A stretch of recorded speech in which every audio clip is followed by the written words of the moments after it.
नमस्कार। कई दिनों से हमारा देश पूरा देश इंतजार कर रहा था कि कुछ खुशखबरी आए पाकिस्तान को लेकर के। आज सुबह सुबह जब हम सो के उठे वो खुशखबरी आ गई। भारत के वीर जवानों ने, तीनों सेनाओं ने एकमत होकर के एक तरीके से आक्रमण करके उनके जो उग्रवादी संगठनों द्वारा चलाए जा रहे कैंप है उनको नष्ट कर दिया। 9 जगहों पर कार्रवाई हुई और उस कार्रवाई में अजहर मसूद का पूरा परिवार भी साफ हो गया। बड़ी सुकून मिला। पूरा जो देश है पाकिस्तान डरा सहमा घूम रहा है।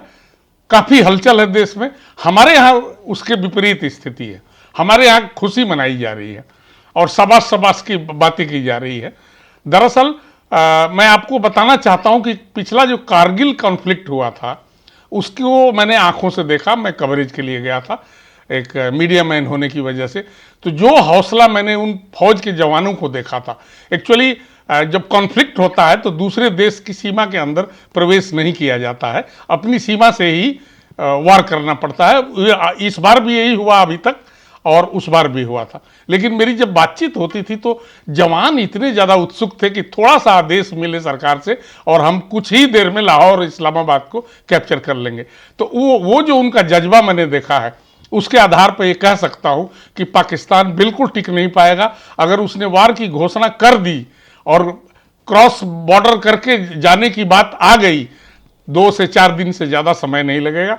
उसके पीछे एक सबसे बड़ा कारण यह है कि पाकिस्तान हमारी सेना के आगे काफ़ी कमज़ोर है। जो कुछ उसकी ताकत बची भी थी, यूक्रेन को सारे अपने गोले हथियार बेच दिए ताकि कुछ पैसा आए और सरकार का काम चल सके। ऐसी स्थिति में आप कल्पना करें कैसे वो लड़ पाएगा हमारे भारत से, जिनकी सेना इतनी सशक्त है। हमारे पास युद्ध के इतने तरह के विमान हैं, इतने तरह की मिसाइल्स हैं कि वो सामना नहीं कर पाएगा। पहलगाम में जो 26 लोगों की, निर्मम लोगों की हत्या की गई, उसमें कुछ फौज के अधिकारी भी थे जो अपने परिवार के साथ छुट्टियों में गए थे।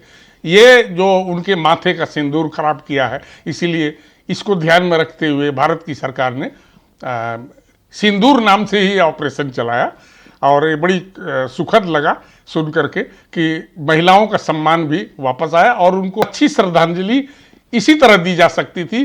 2 मिनट के मौन रखने से श्रद्धांजलि का कोई मतलब नहीं होता है। ये शानदार कार्रवाई है और इस कार्रवाई की सराहना सबको करनी चाहिए।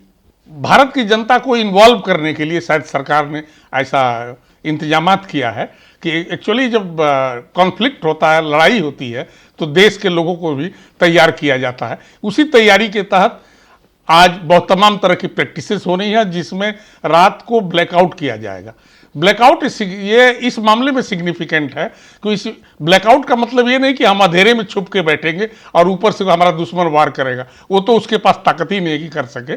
सिर्फ सहयोग के लिए और लोगों को अवेयर करने के लिए ये सरकार ने सही कदम उठाया है। और खूब इंजॉय कीजिए आप शाम को, और इस लड़ाई को इंजॉय करने लायक है क्योंकि हम कमज़ोर बिल्कुल नहीं हैं।